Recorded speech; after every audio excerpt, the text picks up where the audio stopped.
O evangelista Marcos nos relata mais um acontecimento, um milagre que Jesus realizou. Lhe apresentaram um homem cego e pediram para que ele tocasse nele e curasse. Muito bem. O primeiro aspecto é que Jesus pegou o cego pela mão e retirou ele do meio da multidão, levou para um lugar à parte, né? Aqui nós já vemos um aspecto assim muito interessante. Muitas vezes Jesus, lembra quando Jesus fazia milagre para as pessoas, ele dizia: vai e não contes a ninguém o que eu fiz por você. Geralmente quando nós fazemos coisas grandes, nós queremos o contrário. E às vezes até ficamos incomodados quando a gente faz algo de valor e que acha importante, por mais valoroso e importante que seja feito, que seja aquilo que nós fizemos, às vezes nós ficamos incomodados se aquilo que eu fiz não foi visto, elogiado pelas pessoas. Jesus age de uma maneira completamente diferente. Não é a primeira vez que ele faz isso.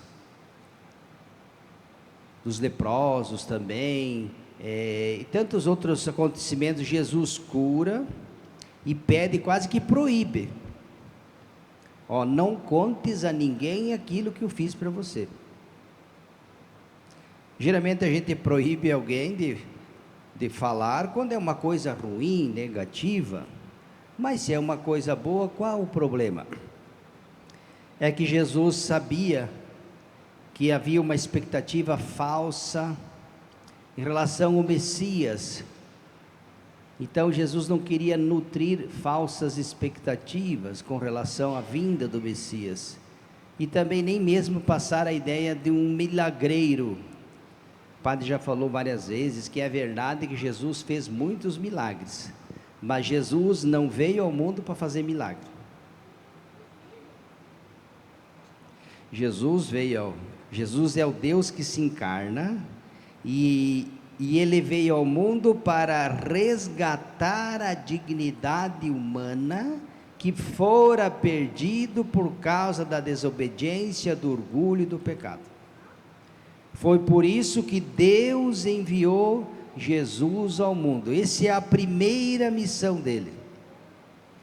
Os milagres têm outro sentido, é para suscitar a fé de quem não tem, e também devido à fé, né?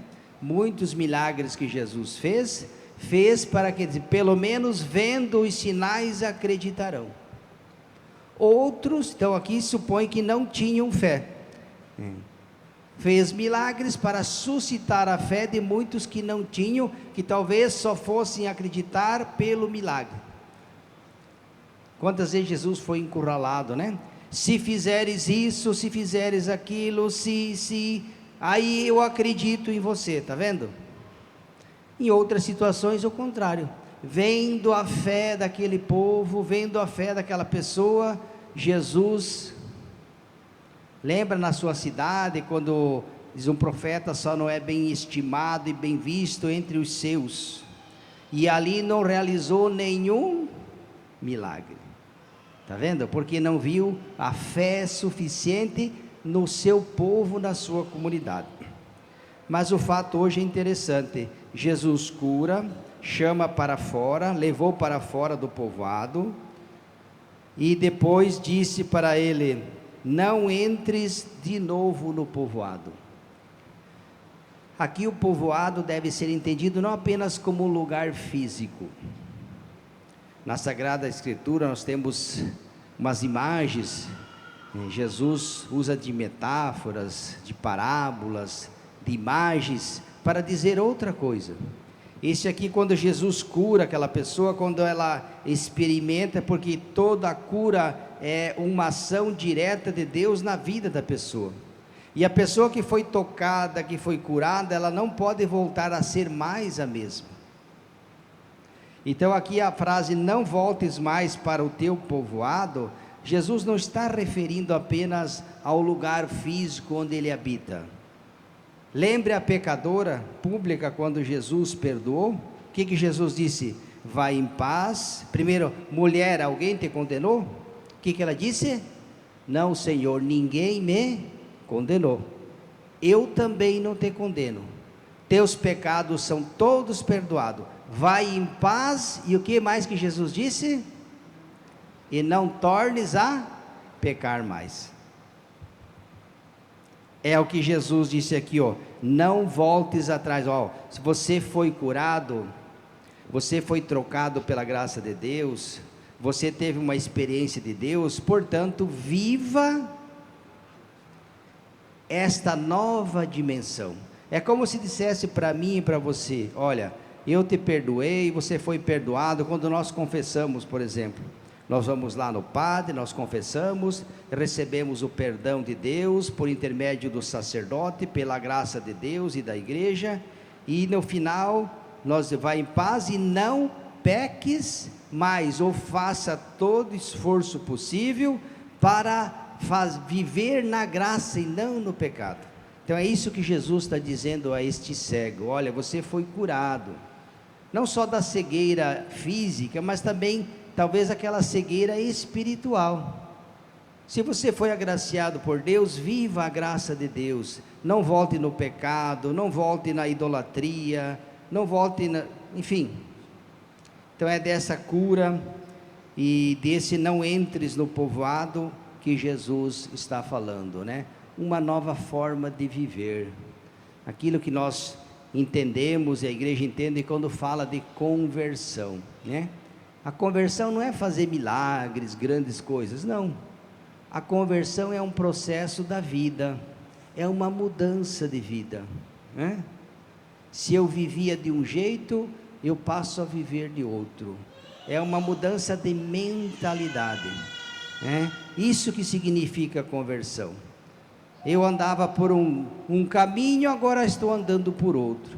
Eu pensava de uma forma, fazia, mas agora que eu fiz a experiência de Deus, estou num processo. Então a conversão, ela é sempre um processo, não acontece de um dia para o outro, nem num retiro de final de semana. A pessoa não se converte de sexta a domingo e segunda, não, ela pode ter sido tocada pela graça de Deus. A conversão, ela deve ser, é um processo de vida, para toda a vida, é o dia a dia, são os gestos, as atitudes, né? Quando é que nós vamos perceber que a pessoa está convertida? Não é quando ela diz eu me converti. O padre tem que dizer, bom, se você se converteu, vamos ver se de fato você está convertido. E a gente passa a observar como aquela pessoa age na família, na igreja, na sociedade, no seu dia a dia. É o dia a dia, a maneira dela ser, dela agir, que vai dizer se ela se converteu ou não. Não é quando, eu fiz um retiro disso, daquilo, estou convertido. Devagar aí, devagarzinho. Não é assim. Nunca foi e nunca será assim. Você pode ter sido tocado, a graça de Deus pode ter te tocado, te motivado, mas você não vai. Pode anotar ali: ninguém se converte de sexta, sábado e domingo. Nunca vi isso e não existe. Porque a conversão é um processo que implica toda uma vida. Porque até o final da vida, meus queridos, nós seremos todos tentados. O padre, o papa, o bispo. Todos nós seremos tentados. Por isso é um caminho que se faz. É uma vida, é uma entrega. Dia a dia, passo a passo. O feijão com arroz. Louvado seja nosso Senhor Jesus Cristo.